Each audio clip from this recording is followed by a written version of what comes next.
Yeah, so listing quality score is basically three elements. There's a little bit more that goes into it, but the quantifiable ones that you see on a listing quality score is a combination of content quality score that we just talked about, reviews and ratings, and offer.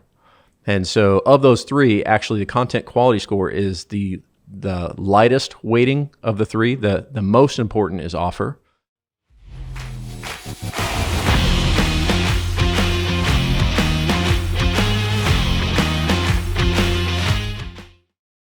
All right, hello and welcome to Whyte Label Advice. My name is Brooke McNeely. I am the VP of Marketing here at White Spider, and I'm here today with our amazing guest. We are here today with our Solution Specialist, Philip Baker. Welcome. And we are also here today with our esteemed guest from BlueRyse. This is Ryan King, the CEO of BlueRyse. Welcome. Great to be here. Is this one? Yay! Yes. Hope you feel celebrated. Yes. Soundtracks. All right. Well, today we want to talk about just, when you're on Marketplace, there's all these different scores. You know, you have your listing score. They talk about content quality scores.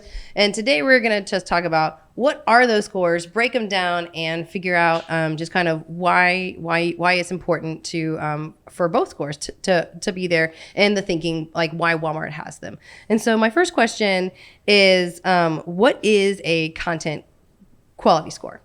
Philip, I know this is one thing that you talk about all the time. Yeah, I can start out, but then I'm curious to hear from Ryan's side of things, kind of what he has seen as well. But essentially, a content quality score is Walmart's way of putting metrics to content on their site. So Walmart wants to make sure that as a supplier, you know what type of content converts well, searches well, shows up so that the site looks better. And a big part of that is Walmart's desire to get more traffic on the site. And when people land on Walmart.com, they want people to convert and have a good experience. So Walmart has created content quality scores. They've created the key metrics to perform well in those scores. And they're just starting to get in the process of doing a really good job of presenting those scores back to suppliers. Oftentimes, suppliers will get them from a merchant or they can get them through SKU Ninja. But it's a key component of making sure you are aligned well with Walmart is having those high content quality scores. Yeah, Ryan. Yeah, I think Philip, you said it really well. I think it's unique to Walmart that you can't get this on another marketplace. So if you're trying to create listings on other marketplaces, you're really trying to guess at what is the what's the standard and what does excellence look like. But it's opaque. You really don't know what the algorithm's really looking for in certain ways. And so Walmart does provide an actual quantifiable metric for how good is your listing, at least from an algorithmic standpoint. And so one of the interesting elements, knowing that Walmart is looking for the offsite traffic, they're optimizing for Google search and these other things. So it's giving you a roadmap through that number on how are you putting together your listing, whether it's title, images, description, or key features, all those elements. Have you done it in such a way that is optimized for Walmart's marketplace, but also by extension as they're trying to optimize for Google search and other areas like that? Are you doing it in a way that you're going to maximize for that offsite traffic as well? Yeah. I think that's probably one of the more, I think the bigger pieces to Walmart's elevation, or evolution, I should say, is their shift to making sure that other traffic sources are able to find Walmart.com. And a good example of that, we hear a lot of times from Amazon sellers, the question is raised, why do I need my title to be between these two character limits, 51 and 69 or whatever that is? And on Amazon, you'll see these titles that have a lot of keywords in them, a lot of information. It feels like a marathon, not a sprint as far as those titles go. But I heard an interesting tidbit from a Walmart merchant that was talking about this, that essentially just told me, when you search something on Google, there's limited space to what you're going to be able to see. So if you ask a question like what's the best detergent to use in a dishwasher, you're going to get about 50 characters, and it's going to show up maybe less than that actually. So what Walmart's trying to do, even with that little title length, is make sure that the most important information is there, so that when a shopper or when a user asks that question, they're getting the answer they need. They know where to go. They have the information they need instead of it getting cut off. And that's just one example. But I think sometimes for content quality scores, I think sometimes suppliers are asking why. Why do we have to do it this way? Why is it so different than other retail sites, other .com sites? And just remembering that for the most part, every piece to that puzzle has a deeper purpose behind it. And Walmart's goal is to have the best content online, of any other retailer in the e-com space.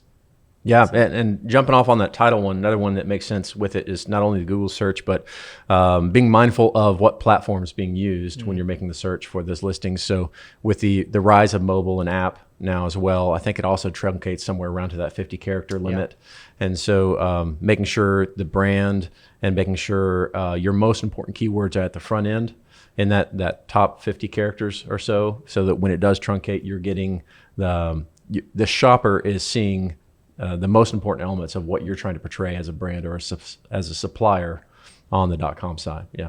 Yeah, 100%. That's awesome. So when there's also another score that Walmart has, and this is exclusively, I think, for marketplace sellers, and it's called the listing score. So what is the listing score? Yeah, so listing quality score is basically three elements. There's a little bit more that goes into it, but the quantifiable ones that you see on a listing quality score is a combination of content quality score that we just talked about, reviews and ratings, and offer. And so of those three, actually the content quality score is the lightest weighting of the three. The most important is offer. So in offer, you're talking about delivery speed. You're talking about any delivery defects. Did you have any issues there or not? And it's kind of a rolling 7-day history on have you successfully met your promise of delivery for the past 7 days without defects, and are you getting within that 3 days delivery or faster window and fulfillment? And so that's a score also of 1 to 100, and then reviews and ratings. And so it depends on category, but it's basically looking at do you have at least a minimum of one review on that listing, and is it at least 4.5 or higher? We've seen some benchmarks, I think, in other categories where maybe you have to get up to 5 reviews of those things, and that's going to continue to ratchet up as the review counts on the site go further. But so it's content and quality is important because that is human conversion ultimately, but so is shipping speed, and that's why they're focused there. And then the social proof, the reviews and ratings, and what that looks like. Those all roll up into listing quality score of 0 to 100. Nice. And this is really important to marketplace people because this is just kind of how well you're going to perform. Is this where you show up on the search grid? Like how does a listing, like why is it important to have a good listing score? Go ahead. That's a good question. I think that's something we're all trying to figure out. I think from what we've seen, and this is more my guess than backed by information that I have, but it seems like what Walmart is doing is they're testing a lot on marketplace, trying to understand, one, from a supplier standpoint, can you thrive on the marketplace platform, and from that maybe become 1P or even come into stores, over time. But it's this giant marketplace opportunity for suppliers to sell. I think along with that, what Walmart's doing is testing some of the software, some of the new listing scores and things like that to see really what is feasible from a supplier standpoint, but what also impacts shopper activity on Walmart.com. And that's the place to do that. So even, this listings quality score being specific to marketplace, I wouldn't be surprised if some of these things start to come over into other avenues at Walmart as they kind of iron out the details of that. So from that standpoint, I think we always talk about this, Walmart.com sometimes feels like the Wild West, right? And we always talk about how important it is to start out now, let's get going today. But I think making sure that you're aligned to what Walmart is requiring impacts your brand's performance on Walmart.com, just from a relationship standpoint, but also tied into that, things like ratings and reviews. There is an impact on searchability and on conversion. Some of that user-generated content, like a rating or review, has an impact on how well you're able to show up. And then also, we've seen a lot of the statistics behind how much higher someone converts when they have reviews on a page. So I think from how does this, performance, how does this impact your ability to sell at Walmart? One, you're aligning to what Walmart's requiring. You're building that relationship. And then two, you are creating pages that are showing up higher in search. You're creating pages that convert at a higher level. And you're really allowing, this retail giant of Walmart to use the data they have to tell you what works and what doesn't. And I think there's a lot of guessing. And what Walmart's trying to do is take the guesswork out and replace that with data. So I think having a high listing content quality score our high listing quality score in general is not incredibly difficult. I think the shipping speed can be tough sometimes depending on what you're selling, but it is incredibly beneficial. So it's worth kind of dotting those I's and crossing those T's to get that done. Yeah, and it's I'd also say it's also dynamic. So it's not a set it and forget it. You can get, the benchmarks we've seen over time, and they're probably changing since last year, certainly changing since last year. But it seemed like the marketplace average was 58% quality score for listings. Yeah. What was happening is, and what still is kind of happening, is a lot of folks are treating the marketplace as kind of a secondary marketplace to their primary. And so whether it's drop shippers or others are just kind of putting up or syndicating some stuff up on the site, but not really paying attention to quality optimization for Walmart specifically. And so I think the average was 58% quality score. And then what we'd heard was there's a little bit of a search boost, a little bit around the 80% mark as a benchmark. So if you could get to that level, that was good. But what we focus on, I know what you guys focus on and what we focus on as well, is hitting at or above 95% really. Creating listings that are the best of the best. Mm-hmm. Not only do, we're guessing, the magic black box of what is the algorithm. There's all sorts of talks on any marketplace around, with Amazon, everybody's talking A9 and what does that look like? And Walmart, it's even more opaque a bit, what they're doing there. But it goes without saying, if you want to feed it what you think it wants. Yeah. And what it's telling you is we want 95 or higher. Mm-hmm. And so whether that actually does lend to a calculation in, are they going to show in Google search ads on your behalf when they're curating what are we going to put online for Google search? And through those ads, it's no cash out of your pocket as a 3P marketplace supplier. Then you want to be there and do that. And then the second piece, because we know that's the benchmark that quality looks like. Let's try it again, because that's the benchmark that is signifies quality in the listing, the human element even in Walmart. So when you're talking with a strategic account manager or maybe a category director on the marketplace side, to be able to have your best foot forward already, being able to say, hey, we've invested, we're at that 95%, here's how many reviews we have, all those things. It opens the doors potentially to other opportunities because you've already demonstrated you're willing to be a great partner as a supplier on the marketplace. And then so it kind of increases the trust level if you're looking for extra opportunities in the marketplace. Yeah, and it's such an easy opportunity to build that trust when Walmart has built out these algorithms and tools. And I know it feels like there are a lot of tests and there are a lot of moving tests and moving targets, but understanding that this impacts the Walmart team members, this impacts the internal system at Walmart, aligning to that test and making sure that you're best in class, I think is such an easy way to build that relationship with Walmart. And it just tells the story further of we are investing time and energy and resources into this platform. And because of that, that's when you can start to ask for, the return as well from those Walmart team members. So listing quality, incredibly important. Content quality, incredibly important for a lot of different reasons. Yeah, that's awesome. Yeah, I think it's really important what you said, Ryan. That the scores are dynamic, and it's not a set it and forget it. Is there like a parts of the content, like in the content scores, like are there parts of content that are have more weight to them and need to have more focus on, and things that you really should be watching for? So is there parts of content that you need to really, really focus on? Yeah, we're seeing it changes. And that's always fun too. Yeah. So the weighting of what comes back, and it's constantly changing. It's a fun, wild adventure. I'd say in the title, what we see a lot of is brand name first. That used to not be as intense of a focus in the algorithm of giving you a score. We're seeing that increase in its importance, that you really do need the brand name there at the beginning of the title. Mentioning if you have a material in the attributes. We didn't talk about attributes actually in the content quality score. I totally whiffed that one. It's fine. We can talk about it now. There he is. There we are. So one major distinction that's important to highlight probably in the content quality score on Walmart versus Amazon would be your back end attributes matter. So I would say I've even heard up to 70% almost of that content quality score could be dependent on proper filling out of the attributes on the back end. I don't know if that's right or not. I've heard it, and I'll just say I've heard it. We've heard And it. It's that's, out there. That's the It's best kind of out there. statistic, Yeah. right? Yeah, isn't it? Someone Yeah. said. Say- Someone said. Someone I can't- said 70%. Can't tell you who, Right. but I someone might be said. over here, nodding no. No, You just, no. But 70. Yeah. But I think the point is that it's weighty, and so you need those in there. And so if you have, let's say, you have a product that's made out of plastic, the algorithm's going to tell you in the title, you didn't mention plastic in the title, but you put it as a back-end attribute of what it's made of. So you need to put that in there. So in the title, making sure you probably have the material, that you have your brand, and then it's going to ask you to actually repeat that also in the description or key features.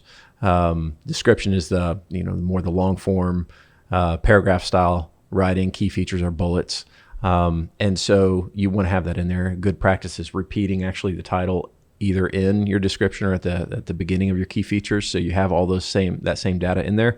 And then the last thing I'll say is we see it depends on category. Even there's some categories that are a lot more touchy than others. So in home improvement, for example, in hardware description, this one drives me nuts. But it's one word difference might come back and feedback to you saying this description is too complex. Make it more simple. Or you'll take out one word or one hyphen and it says it's too simple. Make it more complex. And so it's a moving target because they're scraping and looking at, however they're looking at it, is relative to the top performers in this category. What are they doing, and how then do you need to conform your content to that? So I don't know if you got any other thoughts on those, but I think the only other thing I would add is a lot of times the content quality score is we look at it as what is seen by the shopper. So we think we are shopper centric, as we should be, as Walmart is. But what Walmart also knows is that the correct items have to show up on the shelf that the shopper's looking for.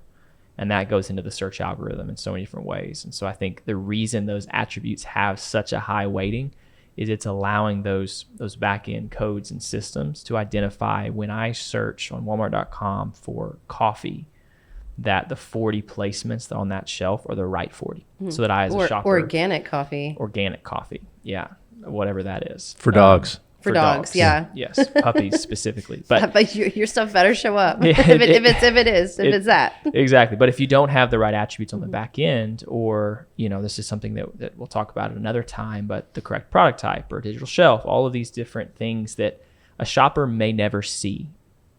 All they're seeing is the end result of those massive amount of calculations that decided when I searched organic coffee, these 40 listings showed up. And so I think a big part of that emphasis from Walmart on make sure, especially those back-end attributes, are filled out correctly, even if they seem silly at times or too abundant. The key there and what Walmart's trying to do is make sure that shoppers find what they're looking for. And that's what we all want. And if we're selling organic coffee on Walmart.com, we want to show up for organic coffee on Walmart.com. And so I know that content quality score and the ever-changing landscape of what attributes are required can be tedious. But remember that both from your standpoint, Walmart's standpoint, what we're trying to do is create these shelves that bring shoppers back next week when they need to replenish the coffee. That shoppers continue to use Walmart because they found what they were looking for. They didn't have to search somewhere else for that. That's really good. That's almost like a closer. It's almost like a closer, but I think. But I have one more softball to throw to Ryan. Yeah. Okay. Here it is. How? So, we've given all this really great information. Now, how can people go and improve these scores? If they have a lot on their plate, they might not be able to do it themselves. Yeah. So how would they go about getting, their listing scores and their content scores up? Great. Well, I've got two suggestions. One, can I slam dunk a softball? Yeah. Is that can we mix two sports? Yeah. Yeah. Let's do all the sports ball. It's all sports ball together. Well, I would say one, you can use a great tool like SKU Ninja. And if Seller Center is too tedious and those things, SKU Ninja does a great job of making it much easier to utilize and get that right content in. It gives great feedback as well on how to optimize for those scores. So use that. And then if you're still looking for kind of guided either consulting or you're just saying I want turnkey, whatever that looks like, BlueRyse, we love working with suppliers, partnering with brands, and we can take that off the plate and partner well with brands to make sure they're represented with the highest quality of what they have in their content as we help optimize for the algorithm and its continuing changing atmosphere day to day. So we're happy to take the pain out of that. And they can reach out to us and go to BlueRyse.com. It's BLUERYSE. Yes. Because All all the e-commerce Y's are yeah, Y's. yes. There you go. Awesome. All right. Well, That's thank you guys great, so Ryan. much. Yeah. This was great. And all right, I'm gonna say goodbye, and I'm gonna reach over and I'm gonna put on our closing music. All right. Bye bye. Thank you for being here.